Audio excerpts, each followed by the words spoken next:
Hello everyone. तो जैसा कि हम जीएस पेपर 3 सॉल्व कर रहे हैं, है ना। जीएस पेपर 3 के यूपीपीएससी का है, जो कि 2024 का लॉन्ग अब डिस्कस करेंगे। शॉर्ट हम 10 डिस्कस कर चुके हैं, लॉन्ग स्टार्ट कर रहे हैं। तो व्हाट अ कोइंसिडेंस कि आज ही हमारी फाइनेंस मिनिस्टर निर्मला सीतारमन जी जो हैं, उन्होंने बजट रिप्रेजेंट किया है। जनरली संडे को प्रेजेंट नहीं होता है क्योंकि सेंसेक्स वगैरह सब कुछ बंद होता है संडे को, बट आज ही बजट पेश किया गया है। ऐसा एक ही बार हुआ है, लेकिन उसमें भी उस डेट को पोस्टपोन कर दी गई थी, तो ये फर्स्ट टाइम ही माना जा रहा है। तो कोइंसिडेंस ऐसा है कि जो हमारा लॉन्ग क्वेश्चन हम डिस्कशन कर रहे हैं, उसका क्वेश्चन ही है कि बजट का आधा उपयोग हो पाता है यदि उन्हें केवल नियोजन के उपकरण के रूप में ही प्रयोग किया जाए। इस कथन का आलोचनात्मक परीक्षण कीजिए। तो मुझे ऐसा लगा कि अगर बजट वर्ड है तो कुछ रिवीजन कर लेते हैं। आई नो कि आपको चीज़ें पता होंगी, बट मे भी कुछ नया मिल जाए आपको इसमें, और एक रिवीजन भी हो जाएगा। तो बजट के बारे में जान लेते हैं। बजट क्या है? आय व व्यय का योजनाबद्ध विवरण। मतलब अगर हम आपके घर से स्टार्ट करें तो आपके जो घर की एक इनकम होती है वो मंथली आती है, ठीक है। घर की इनकम मंथली आती है। अगर सैलरी 10,000 है, 10K में घर नहीं चलता, बट फिर भी तो आप एक योजनाबद्ध तरीके से, है ना, कि इतना इन्वेस्ट करना है, इतना हमें किसी को देना पड़ेगा, इतनी हमारी सेविंग्स होनी चाहिए, तो एक विवरण बनाते हैं। उसी तरीके से हमारे देश का भी विवरण बनता है। कहाँ से इनकम सोर्स जनरेट होगा, कहाँ से इनकम आएगी और कहाँ से इनकम जनरेट किया जाएगा। तो ये टाइमलाइन जो है वो 1 वर्ष का माना जाता है, 1 अप्रैल टू 31 मार्च। आर्टिकल 112 में बजट की बात की गई है। बजट वर्ड यूज़ नहीं किया गया है, यूज़ क्या किया गया है? एनुअल फाइनेंशियल स्टेटमेंट, वार्षिक वर्ड है ना, बजट वर्ड यूज़ नहीं किया गया है। इसका हिस्ट्री देख लेते हैं। फर्स्ट इन इंडियन बजट जो है वो 1860 में जेम्स विल्सन ने प्रेजेंट किया था, ब्रिटिश पीरियड में। आज़ादी से पहले 1947 में जो लास्ट बजट था वो किया था R.K. षणमुखम शेट्टी ने। स्वतंत्र भारत का फर्स्ट पूर्ण बजट जो आया था वो 1948 में आया था, R.K. षणमुखम शेट्टी ने।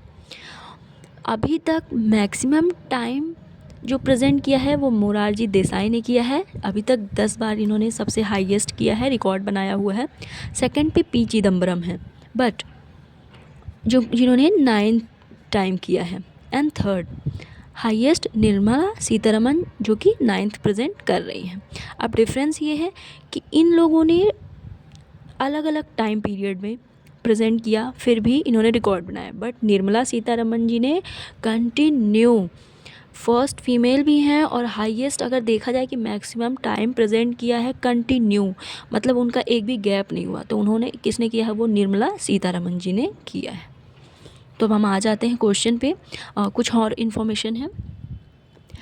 जैसा कि आपको पता होगा कि मॉर्निंग में ही प्रेजेंट किया जा रहा है, तो 1999 तक 5 बजे शाम को किया जाता था। 2001 से जो है वो 11 AM मॉर्निंग में किया जाने लगा। 2017 से पहले 28 फ़ैब, लास्ट फ़ैब डे पे जो है वो प्रेजेंट किया जाता था। अभी आपको सबको पता है 1 फ़ैब को प्रेजेंट हो जाता है, तभी आज संडे को प्रेजेंट हुआ है। 2000 से पहले रेल बजट जो है वो 2017 से जो है, रेल बजट को मर्ज किया गया है आम बजट में। आई होप कि रिवीजन हो गया होगा, और कुछ नया लगा तो आपने इसको नोट कर लिया। क्वेश्चन पे आते हैं। बजट, अब इसने ये कहना चाह रहा है कि बजट का जो आधा उपयोग हो पाता है यदि उन्हें केवल नियोजन के उपकरण के रूप में ही प्रयोग किया जाए। इस कथन तो कहना चाह रहा है कि सिर्फ हम प्लानिंग ना बनाएं। कहीं बजट का ऐसा तो नहीं कि सिर्फ प्लानिंग बनाने में जा रहा हो, उसका आउटकम क्या निकल रहा है इससे मतलब ही ना हो, तो ये गलत वे होगा। बजट का मतलब ही होता है आय व व्यय, इनकम और एक्सपेंडिचर का योजनाबद्ध तरीके से एक हिसाब रखना, है ना। बजट सरकार का वार्षिक वित्तीय वक्तव्य है जो आय व्यय, नीतिगत प्राथमिकताओं और प्रशासनिक इरादों को दर्शाता है। यदि बजट को केवल नियोजन तक सीमित कर दिया जाए तो उसकी बहुआयामी भूमिका अधूरी रह जाती है। यदि केवल नियोजन उपकरण माना जाए, अब देखिए, मैंने, क्योंकि मुझे आपका टाइम लॉस नहीं करना है, मुझे आपको मेंस में अच्छा करना है, करवाना है ताकि आप अच्छा आंसर राइटिंग कर सकें। तो मेरा जो टाइम वेस्ट करने का ना हो कि कितना ज़्यादा से ज़्यादा मैं आपको चीज़ें बता सकूं। तो मैंने यहाँ पे वर्ड टू वर्ड ना लिख के डायरेक्ट शॉर्ट में बताने की कोशिश की है कि कैसे उपकरण बनाया जा सकता है। ऐसे बजट बनाएंगे, लक्ष्य निर्धारित करेंगे, लक्ष्य निर्धारित करने के बाद उसके आवंटन पर मतलब उसको पैसे डिवीज़न करेंगे, डिवाइड करेंगे। फिर पैसे जब डिवाइड कर दिया तो क्या उस पर काम हो रहा है, क्रियान्वयन हो रहा है, उस पर एक्शंस लिए जा रहे हैं, जो एक्शन लिए गए उसका रिज़ल्ट क्या मिला, है ना। और जो कमजोरी है वो बजट की क्षमताओं को सीमित प्रयोग कर बनाया जाए। जो शासन की कमजोरी क्या है वो बजट की क्षमता के सीमित प्रयोग से। ठीक है। बजट की व्यापक भूमिका क्या क्या होनी चाहिए। बजट नियोजन, क्रियान्वयन, निगरानी, मूल्यांकन, और मूल्यांकन के बाद जवाबदेही व पारदर्शिता की अकाउंटेबिलिटी क्या बनती है। इसके बहुआयामी कार्य क्या हो सकते हैं बजट के। आर्थिक स्थिरीकरण, जैसे मंदी, मुद्रास्फीति, आपको भी पता है अभी जैसे गोल्ड का प्राइस बहुत ज़्यादा हाई हो रहा था, एक एक्सपेक्टेशन किया जा रहा था कि बजट में may be import duty, export duty में ऐसे कुछ चेंजेस करके ताकि गोल्ड का प्राइस कम किया जा सके, कंट्रोल किया जा सके। मुद्रास्फीति, इन्फ्लेशन को कम करना, जैसे टैक्स हो, अगर कोई चीज़ प्रोडक्ट कम होती है, उसकी डिमांड ज़्यादा होती है और प्रोडक्ट कम है तो उसमें कहीं ना कहीं थोड़ा बहुत इन्फ्लेशन ऐड किया जाता है ताकि उसकी डिमांड कम हो और उसके प्राइस ना बढ़े। मंदी को जो है वो मतलब मंदी अगर चल रही है तो उसे सही दिशा में लाना ताकि जो हमारा वार्षिक है, जो मार्केट है वो सही तरीके से चल सके। सामाजिक न्याय, पुनर्वितरण, कल्याणकारी योजनाएं बनाना, नीति संकेत, कर, सब्सिडी, निवेश, संसदीय निर्णय नियंत्रण। हालांकि बजट की भूमिका केवल नियोजन तक सीमित नहीं है, यह आर्थिक स्थिरीकरण, सामाजिक न्याय, पुनर्वितरण तथा लोकतांत्रिक जवाबदेही का महत्वपूर्ण साधन है। भारत में आउटकम बजटिंग, परफॉर्मेंस बजटिंग और मध्यम अवधि के राजकोषीय ढांचा जैसी पहले बजट को केवल नियोजन तक सीमित नहीं रहने दी थी। तो कहना जा रहा था कि क्या हमारा जो बजट होता है वो सिर्फ प्लानिंग तक सीमित है, तो भारत में ऐसा नहीं है। भारत में बाकी चीज़ें भी मैटर करती हैं। निष्कर्षतः यह कहा जा सकता है कि यदि बजट को केवल नियोजन का उपकरण ना माना गया तो बजट का वास्तविक महत्व तभी साकार होता है जब उसे नियोजन, क्रियान्वयन, निगरानी और जवाबदेही के समन्वित उपकरण के रूप में प्रयोग किया जाए। आई होप कि ये इजी वे में मैंने आपको बताने की कोशिश की और आपको समझ में आया होगा। अब हम देखते हैं नेक्स्ट क्वेश्चन।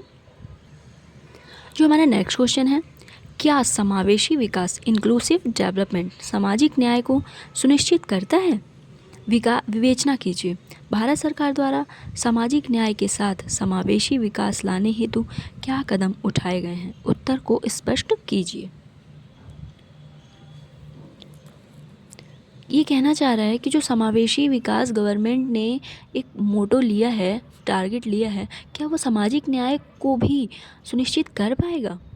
तो भारत सरकार ने उसके लिए क्या कदम उठाए हैं हमें वो भी बताना है।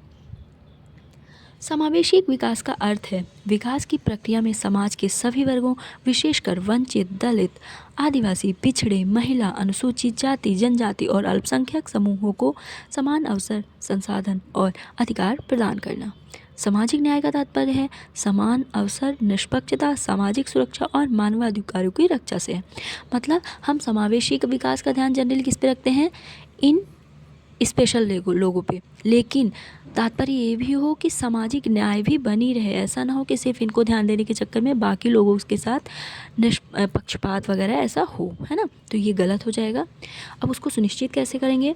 हाँ, समावेशी विकास सामाजिक न्याय की दिशा में एक आवश्यक साधन है, परंतु स्वयमेव सामाजिक न्याय की पूर्व गारंटी नहीं देता। मतलब कंप्लीटली ये गारंटी नहीं देता है कि ये समावेशी विकास के साथ सामाजिक न्याय भी प्रदान कर सकता है। इसके सकारात्मक पक्ष क्या हैं। समान अवसर, शिक्षा, स्वास्थ्य, रोजगार, व्यापक पहुंच, असमानता में कमी, आय, क्षेत्रीयता, सामाजिक विषमता का न्यूनीकरण करना, सशक्तिकरण, महिला, SC ST अल्पसंख्यकों का सशक्तिकरण करना।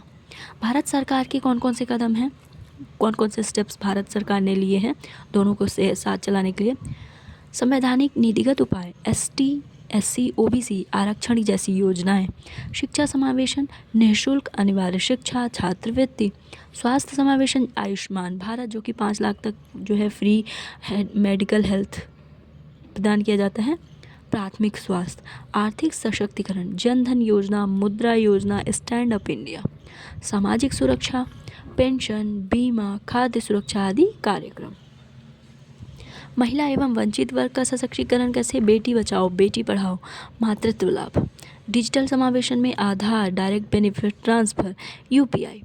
समावेशी विकास व सामाजिक न्याय परस्पर पूरक है, परंतु प्रभावी क्रियान्वयन, सामाजिक चेतना और जवाबदेही से ही सामाजिक न्याय पूर्ण रूप से साकार होगा। तो मैं जनरली आपको जो भी योजनाएं वगैरह चलती हैं वो भी बता देती हूँ।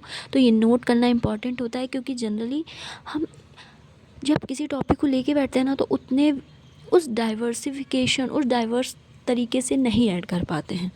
तो मेरी कोशिश रहती है कि मैं आपको ज़्यादा से ज़्यादा उस टॉपिक से रिलेटेड पॉइंट्स जो है वो नोट करा पाऊँ, ताकि आप उसी से रिलेटेड क्वेश्चन, क्योंकि क्वेश्चन जनरली मैच करते हैं, थोड़ा बहुत ही वर्ड्स का जो डिफरेंस होता है, लेकिन आपके पास अगर इनफ सोर्सेज हैं तो आपको आंसर राइटिंग करना ईजी होगा।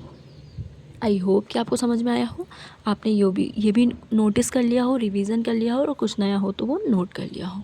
For today thank you so much.